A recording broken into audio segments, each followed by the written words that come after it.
Hello, everybody. Welcome into the NBA Front Office Show. I start every show by saying we've got a lot to talk about because we always do. But oh my goodness, today, Keith, we have so much to get through. This. We've been saying it's been kind of slow around the trade deadline so far.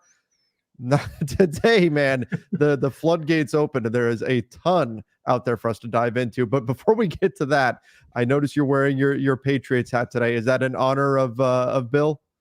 It is, yeah. I knew it was coming at some point, and I Mm-hmm. will never have anything but incredibly fond memories of that 20-year run with him and Brady and everything. It's for a kid who grew up hoping this team would maybe go 500 most years when I was a kid.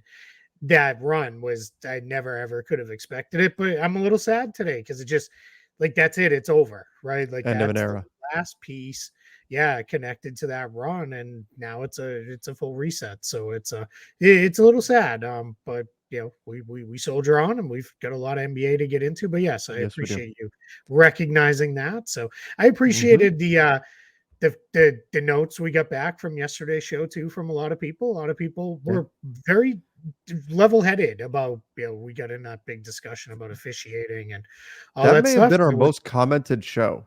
We yeah, had like yeah, it was way up 150 there for comments on it sure. last time I looked. Yeah, yeah. I think what was cool too was there wasn't a lot of like you morons, like, which is good because there's There's some of usually that. some But of that. yeah, that's if we get through one without any of that, then that probably means no one watched. So, um, but yeah, no, man, I'm excited. We got so much going on, and in a rarity for us recording. There's a game on right now about to tip off because we get the Paris game happening That's between right. Cleveland and Brooklyn. So That, so I might occasionally be looking over here to my right to check the TV. So you'll get a little distracted, but that's all right. that's Okay. all right. So Jake Fisher today for Yahoo. And by the way, I guess before I get into all of this, this time of year, this is why you need to subscribe to the channel. If you're not a subscriber Yep. yet, subscribe to the YouTube channel. We're going to break that because today has been nuts with news. We're going to cut through it all. We're going to break down everything that you need to know. So again, hit that subscribe button, turn on those notifications. The trade deadline, it's coming. We're going to make sure that you're up to date on everything that you need to know.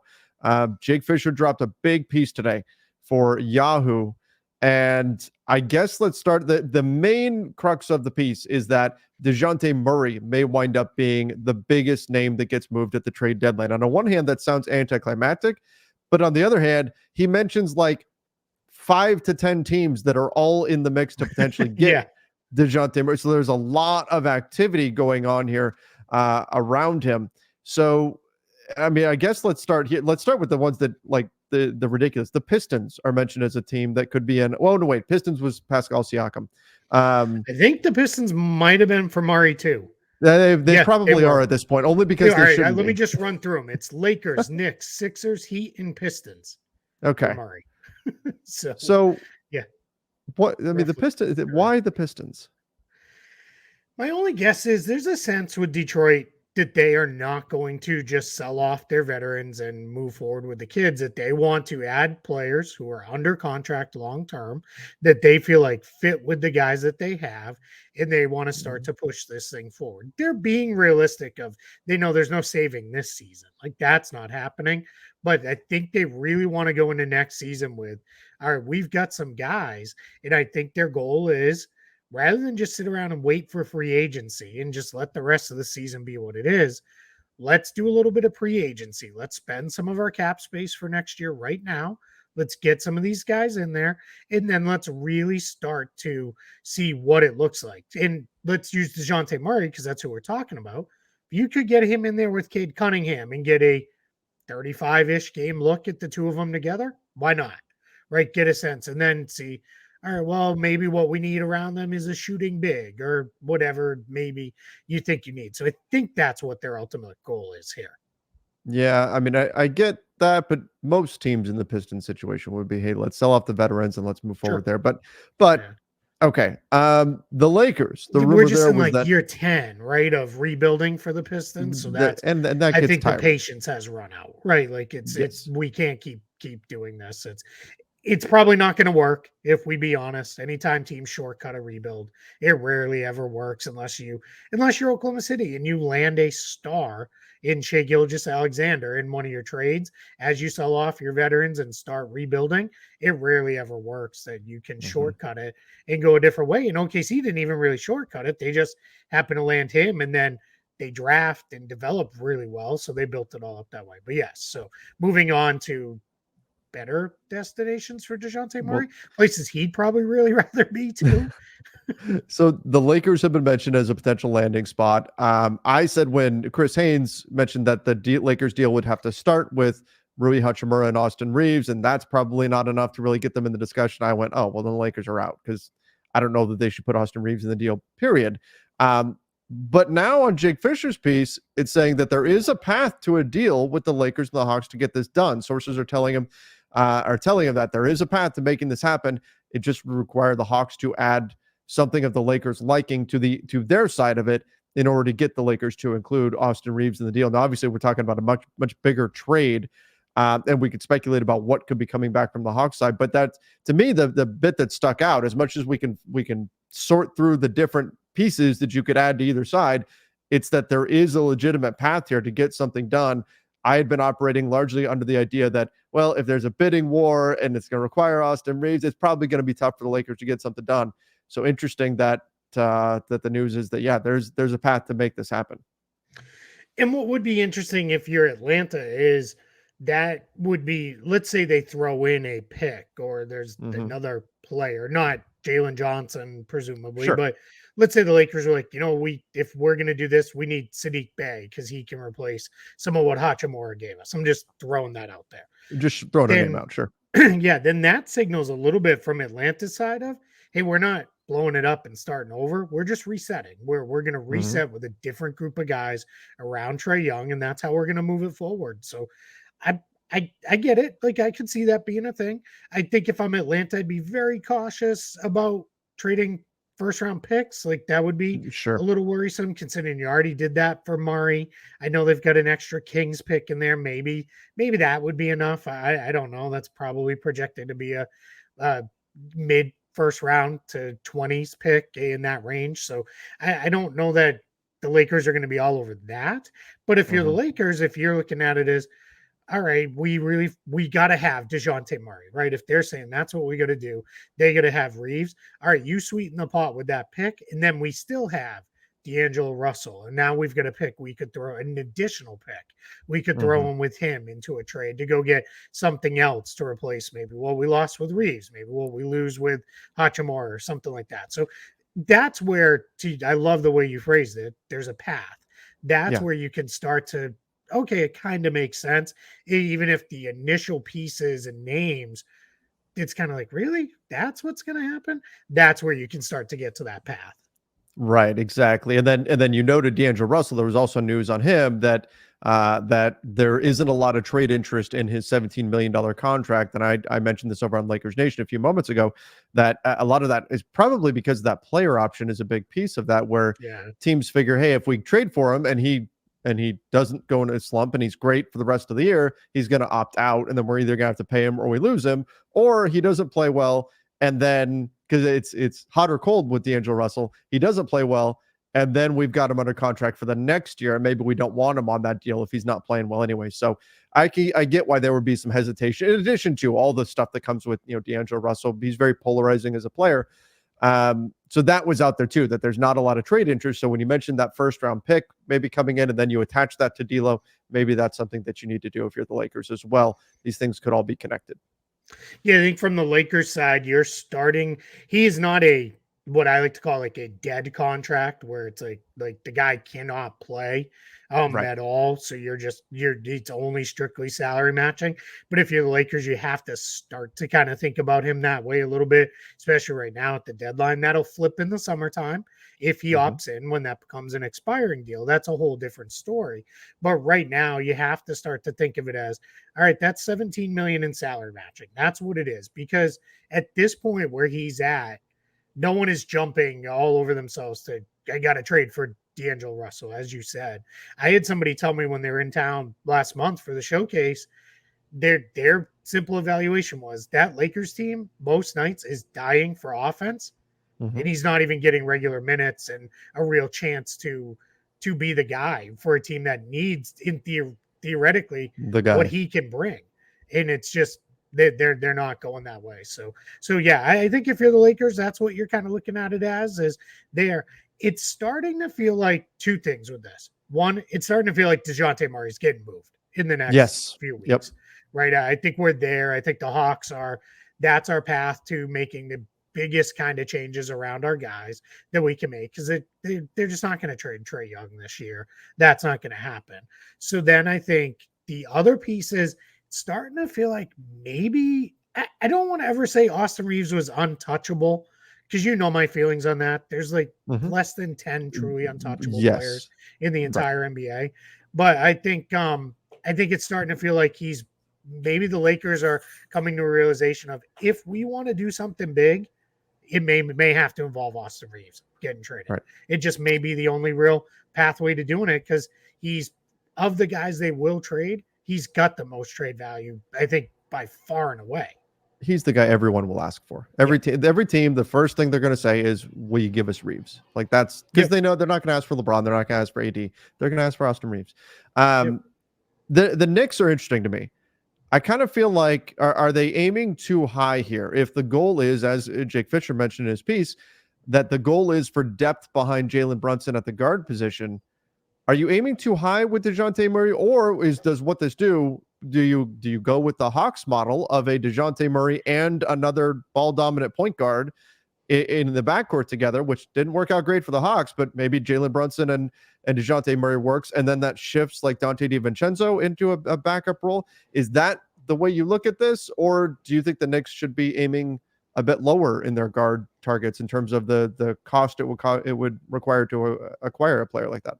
Yeah, it's that last part for me, and I apologize. They're cutting the lawn right now, so I'm sure everyone can hear that. But it's for me, it is that second part there. It's what it's going to cost to acquire him to be like your fifth best starter and a guy who's playing off the ball a lot, because it's not just Jalen Brunson.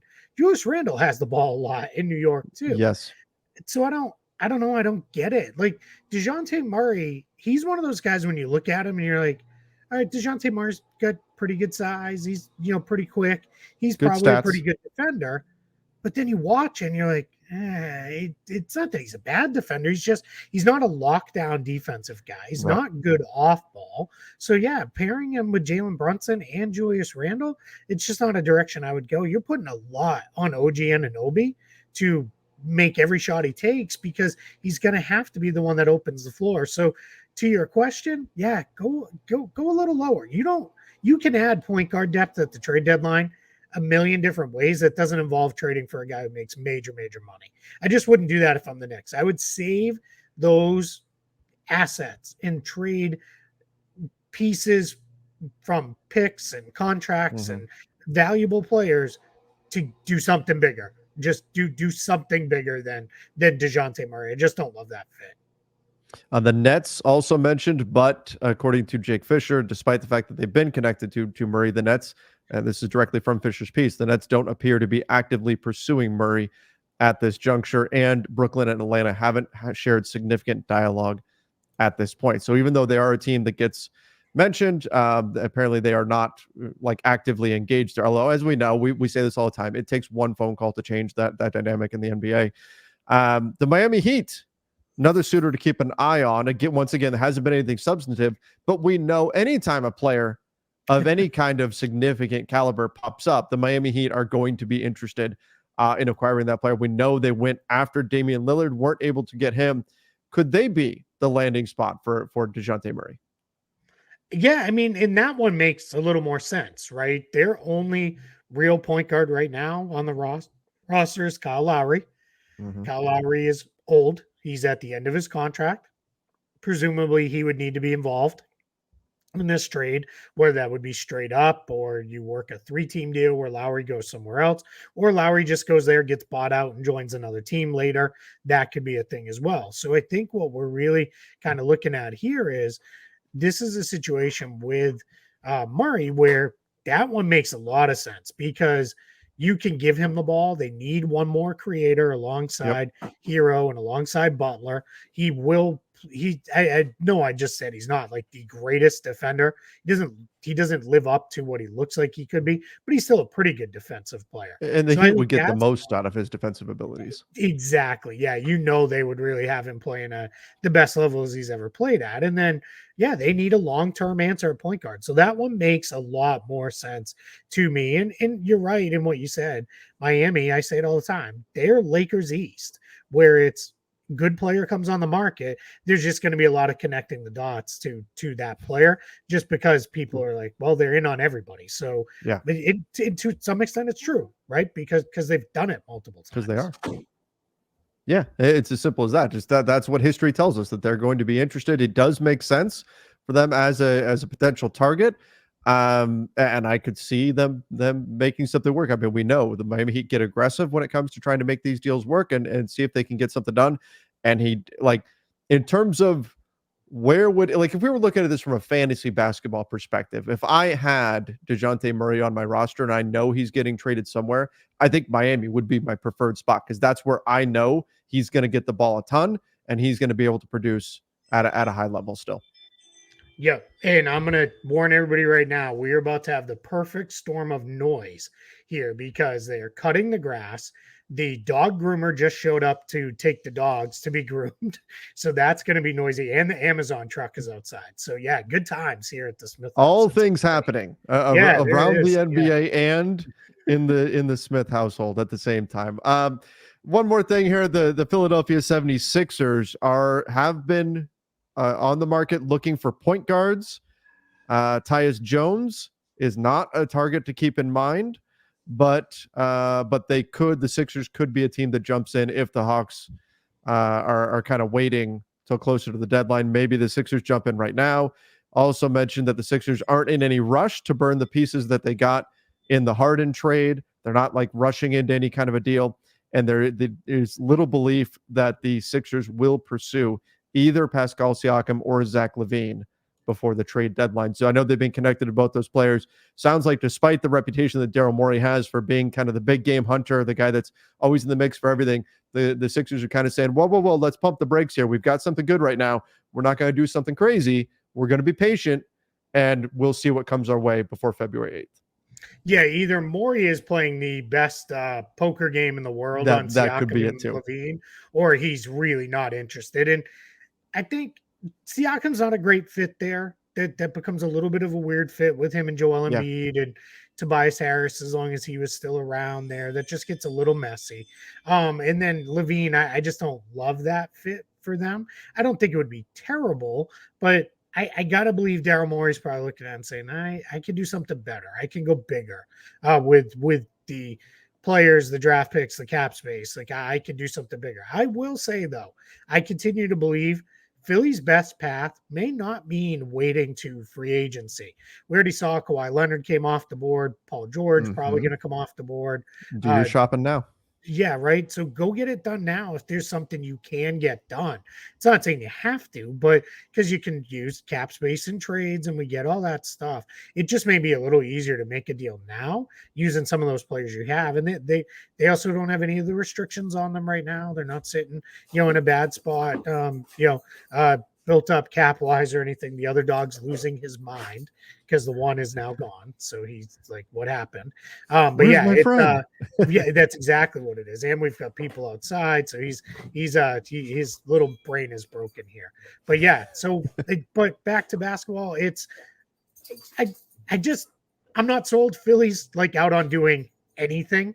At the trade deadline, they're going to do something. It's Daryl Morey. Like he's not going to let a trade deadline go by without just being like, that passed, and we did nothing, and maybe we'll sign Joe Blow in a buyout or something.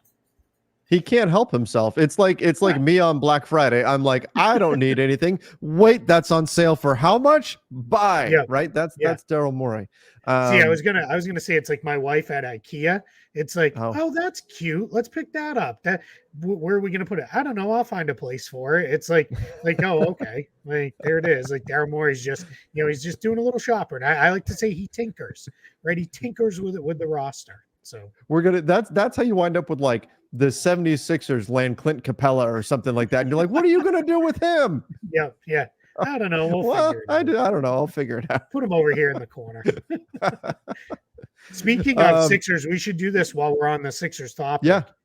Joel Embiid has been out with some knee swelling. Ramona Shelburne said on the Woj pod that this is probably something where he should be out 4 to 6 weeks, but doesn't sound like that's where it's going. He wants to play. He wants to be on the floor. She did later clarify in a tweet that this is not apparently the same thing as hampered him in last year's playoffs. It sounds like it is something different from that injury, but we're kind of here again with Joel Embiid. We're in the middle of the season. He's already having some knee issues. And if I'm Philly, I know he's probably conscious of the game's missed limit and all that stuff. And am I not going to be able to get postseason awards and all those kind of things? But if I'm Philly, I gotta be like, man, I gotta think bigger. Like we could be in the title, picture if things kind of go the right way for us. And the only way you're in the title picture is with a healthy Embiid dominating in the playoffs. So I gotta start to think like, what are we gonna do here if this doesn't necessarily work? I would think about putting him on the shelf, even if it means he misses out on awards and the like. Yeah, that's it exactly. That's something that if you're the 76ers, you have to figure out some way to make sure that the awards are not the goal here. That's the way it's got to be. That's the way it's got to be.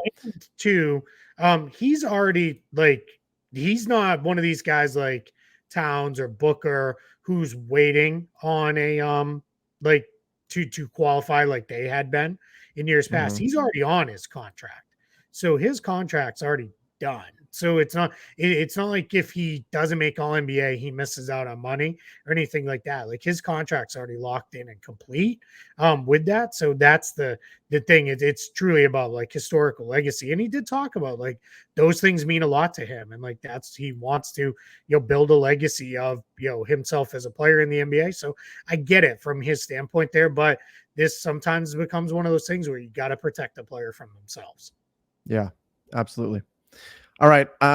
Let's get over to, oh, by the way, real quick, Pascal Siakam, there's still issues with him not knowing if he's going to want to stay with a certain team. That's kind of limiting his trade market. And Zach LaVine is also mentioned as a guy who still the Bulls are having trouble finding a spot for him to go. So worth noting on those guys. Not really a change, but just kind of another bit that came out there. This was also big. The Warriors, according to Shams Charania, are essentially putting everyone except for Steph Curry on the trade market. Obviously, they've been struggling this year, haven't played the way that they want to play. What do we think about this? The Warriors, could we be in for a massive overhaul to this Warriors roster? I'm going to reply to that, but first, mini breaking news. Don't play the drop. Okay. Darko Rajakovic fined $25K for his comments after the loss to the Lakers. So we knew that was coming. A day later, we knew it was coming. Just was a question of 25, 30, 35. Where were we going to go? Yeah. All right, to this one, I guess, right? Stephen Curry, did you see him after last night's game? Did you see like the interview that he did? I've never seen him look more discouraged in my life, including when he was like going through injuries. He said versions of, we're doing the same thing. That's the definition of insanity, trying the same thing and expecting a different result. He also said something along the lines of I don't blame the fans for booing. We're not giving them anything to cheer about. So he just seemed very discouraged, very down. And I think if you're the Warriors, they're gonna be starting to look and say, all right, Steph's our guy. He's not the MVP level Stephen Curry this year, and maybe he doesn't quite get back to that level, but he's still very, very good. What do we need to do to build a winner around him over the time he has left in the NBA? And I wonder, we know probably Kuminga, Moody, those guys are available. I would assume Andrew Wiggins is extremely available. Chris Paul, probably pretty available. But do you get to the point where it's Draymond Green and Klay Thompson? Do you have conversations about those guys? Because that would signal a pretty major shift for the Warriors. Yeah, that would be massive. This is, if anything, the Jake Fisher piece was all about how, well, there's not a lot of big names out there on the trade market, and And, you know, some of the big names kind of already got moved in the James Harden trade and things of that nature. But if the Warriors do like break this up right now, that would be, I mean, that would be huge. That would be massive.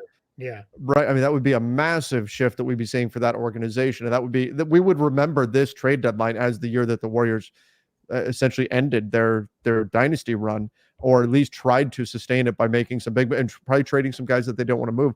The Chris Paul thing, I mean, I wonder how much his hand injury complicates things with him. But if you're the Warriors, I guess you're kind of at the point where you have to look at everything. And I was on a show yesterday and I was asked, you know, what should the Warriors do? Should they blow this up?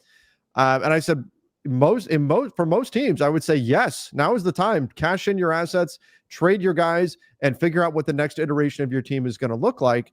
Because what you don't want to do is be left holding the bag. But with these Warriors, they've been a dynasty. They've meant so much to Warriors fans that I want to give them at least one more chance to go out the way they want to go out. But with this report, I mean, maybe they don't get that opportunity. If Steph is really saying, hey, something's got to change here, I have to think Golden State's going to listen. Yeah, that changes things, right? Yeah. If he comes in and says, hey, we got to start making moves, that doesn't mean it needs to be Green and Thompson, but that probably means something happens here in the next couple of weeks before the trade deadline. I would also say, too, with the Warriors, if anybody's not fully engaged, I know football season's just kind of moving into playoff realm, and maybe people are really ramping up on the NBA. They are 12th in the West right now at 17-20. They are behind the Utah Jazz, who are 11th. They are a game and a half out of the 10 spot, which is right now Lakers and Rockets share. Mm-hmm. And then they are 2 games behind Phoenix in 8. So by no means are they like done, but that's not really where you want to be. And that's been going in the wrong direction a little bit here. My guess is they get Draymond back and they give it about a 2 to 2.5 to 3 week window, see what it looks like. And then what do we need to do as far as trades? Do we need to trade somebody, or do we need to, move into a slightly different direction as far as like really, or not a slightly, I guess a major different direction as far as, all right, Draymond or Clay goes, or is it, hey, let's move some of the kids and try to upgrade and move forward? Yeah. Wow. So big changes could be coming to Golden State. Man, Keith, I can't help but think, you know, it was literally yesterday. I had somebody asking me, why are things so slow right now? Isn't this the trade deadline coming and everything? And I said, it's coming. I said, don't worry, when we get closer to February 8th, it'll pick up and everything. Yes, it's been maybe a little bit slow so far, but things will pick up. And I mean, if the Warriors wind up blowing this up, you get a Dejounte Murray trade, you get all this other stuff happening. We could be very busy, my friend. That's for sure. Yeah, I think this has the potential to be one of those where it's like a 2 or 3 day thing where things start happening on like Tuesday and then a little more on Wednesday, and then Thursday really ramps up and gets busy. As Trevor said, this is a great time to subscribe. We're going to keep you in the know on all the latest news and notes and rumors and everything else, and we'll break all those down. And then trade deadline day, we will be live on trade deadline day. We'll release that a little bit later. It's that turns into front office Friday because we're usually wiped and exhausted by the end of it, not really ready to do a full live show on Friday, but we'll see how that goes. So sometimes there's fallout to deal with, and buyout season starts immediately and all that other stuff. But yeah, we'll be live, so that's a great time to join in and get subscribed here to the show, because we're gonna have a lot happening over the next month. Absolutely. All right. Speaking of being wiped out, the NBA is going to go to a 2-day draft. Now, it's not approved by the Players Association yet as of this recording, but sounds like this is the way it's going. Round 1 will be the first day. Round 2 will be the second day, and that's how it's going to run this year. Keith, I know you put out there on X, you said that you don't really like it. I kind of do like it. So why do you not like this idea? I like it in theory if it goes the way like I want it to go, which is we lengthen the time between picks. We can actually get some analysis on these picks, or if there's a trade, we can really break it down, because we're not pick. And then in the second round, pick. Like, I would rather see it, let's lengthen it out then if we're going to do it this way. My fear is this is like hey, we can get 2-hour programming windows in, it's still going to be exactly what it was. And it's just now we filled 2 programming slots at the end of June and we zip right through still. That I don't want to see because that doesn't benefit anybody, right? That's not good. I'd rather than let's just do it in the same night. There are things that could happen that get crazy, right? Sometimes in the NFL draft, the pause in between rounds and days turns into, all right, that didn't go quite the way we thought. We got to make moves starting here. Yep. The NBA second round isn't really like that. Like it's the top half of the second round is, all right, these guys can probably make our roster. The back half is maybe a two-way guy, draft and stash type prospect, those kind of things. So that part has me a little concerned of, all right, why are we breaking this off? I do like the idea of we're not going to have to be up until like 2:30 in the morning on the East Coast, like filtering through and trying to, the wreckage of cap sheets and everything else and what actually happened here. But yeah, for the most part, I was fine with it the way it was. So the number one reason why I'm okay with it is a totally selfish one. and that's because of what you said. By the end of our live NBA draft show, I am exhausted. I spend the last hour of that show like barely talking because at that point we're on like hour 5 or something like that. That is always a long night. So I like it in that sense that I can be a little bit more energized for the second round because, well, I've had time to actually rest and sleep. But beyond that, I also think it's a good reset for NBA teams after the end of the first round. There's more time to kind of process what's happened so far and then make your adjustments, particularly on the trade front. It gives you a little bit more time to discuss things, to figure out what it is that you want to do, maybe to pivot, to shift some strategies rather than once you get into the second round, it's a couple of minutes every single pick. Now this gives you a little bit of time beforehand to say, hey, this is the second round pick we're going to try to get to. Even if that 2 minutes doesn't increase to say 3 minutes or 4 minutes or whatever, it still gives you that added window between the end of the first and the second to pivot, make those additional moves. We know NBA teams use second round picks like currency. And so to me, it means that maybe the second round still isn't the most exciting thing in the world because a lot of these guys are more kind of, it's just kind of you're taking a flyer on somebody, but it provides teams that much more time to make deals, which means we could see them even more trade heavy day 2, which could be a good thing in my opinion too. So those are the reasons why I'm for it. I think that this is something that could work out pretty well for the NBA.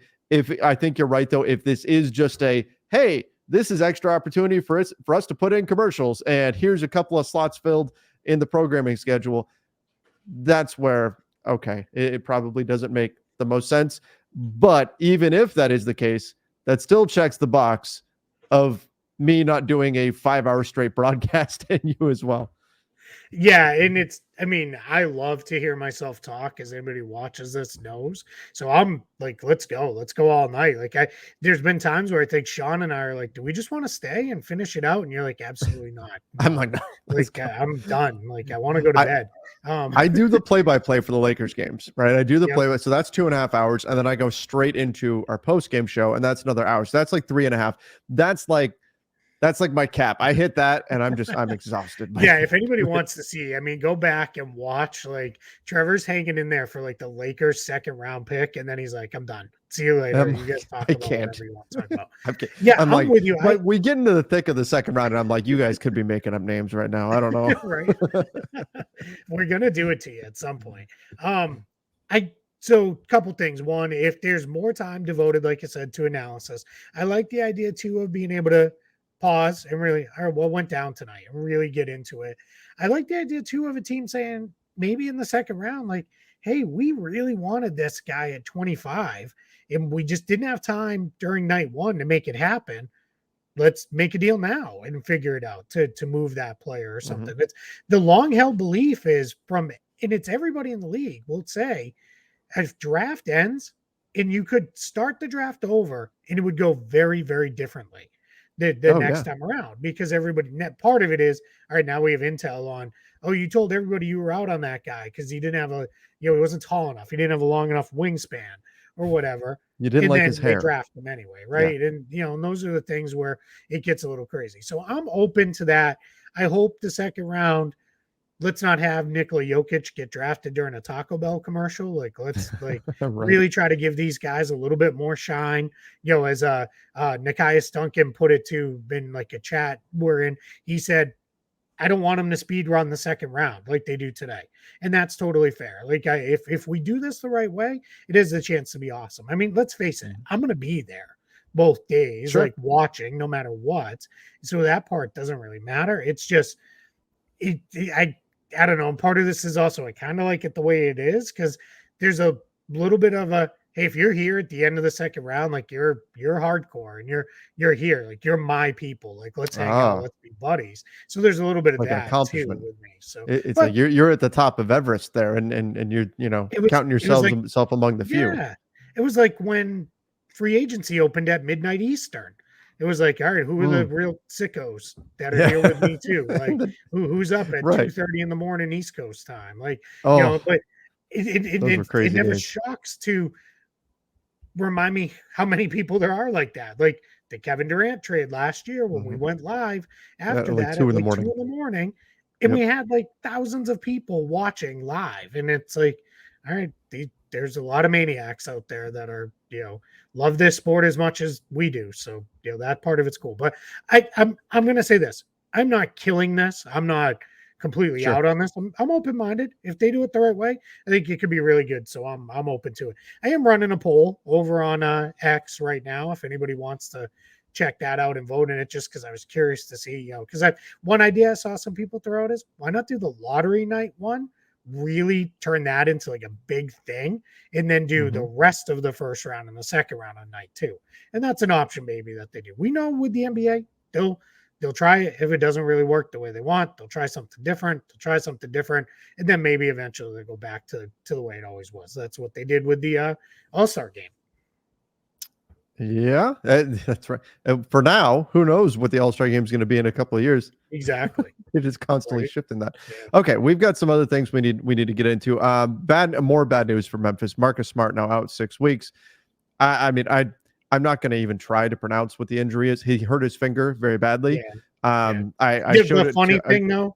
So Marcus Smart, he took a shot after he hurt it and he made it. So go figure. That's the most Marcus Smart thing. So he's now out 6 weeks. John Morant is done for the season. They've gone ahead and waived Bismack Biyombo. They did that yesterday. Converted Vince Williams Jr., which was a really big move for them. He's been playing, started a lot of games for the Grizzlies this year. Good two-way player. Was just they were going to have to figure that out, and they he ended up winning a 4-year deal. So good stuff. Right. Yeah, Biyombo's now gone. So in my mind, the Grizzlies are essentially the white flag is waved here on the season. Like, and that's not what they want to do, but they now have to focus on the future. You're missing both Smart and Morant. You already were going to be up against it and hard pressed to get yourself back into the mix after missing John Morant for the first 25 games of the season. Now you might as well just take the silver lining and say, okay, we're going to get a pretty good draft pick out of this, and let's work on developing guys for the future. There was a little bit of buzz, like once John Morant went down, there was could they move Marcus Smart at the trade deadline? This injury probably puts a stop to that as well, though. Yeah, just because of the severity of it. Like, that's the problem, right? He's a ball handler. He's a guy who's going to have the ball a lot for any decent team, and that's not probably an injury that you want to be dealing with because you're not going to know because it's 6 weeks that they said before he's reevaluated. So that's well after the trade deadline. So now we're in a spot where you won't know before then if he can get back and play. I'm with you. I don't know that you have to go full tank mode and like Desmond Bane is shut down for the year today. Right, yeah. But I think it's more of, you're feeling a little something, or you're not playing. It's a back-to-back in a fourth and third game in 4 nights. You're not playing tonight with him and Jaren Jackson Jr. And, most of the other guys, they kind of are young enough. I think you can get a look at them. So, yeah, and I think if you make a trade or two and open a roster spot, you cycle a few guys through, see if somebody pops, and then you've got your draft. You're going to have a good draft pick coming in. It was kind of unexpected. And then you start next year with Morant, Bane, Jackson, Adams, Clark, maybe Smart still there. Now a good draft pick. That's Now all of a sudden it's like, all right, we'll take our hits for the rest of this year if that's what we get to reset with, because that's pretty good.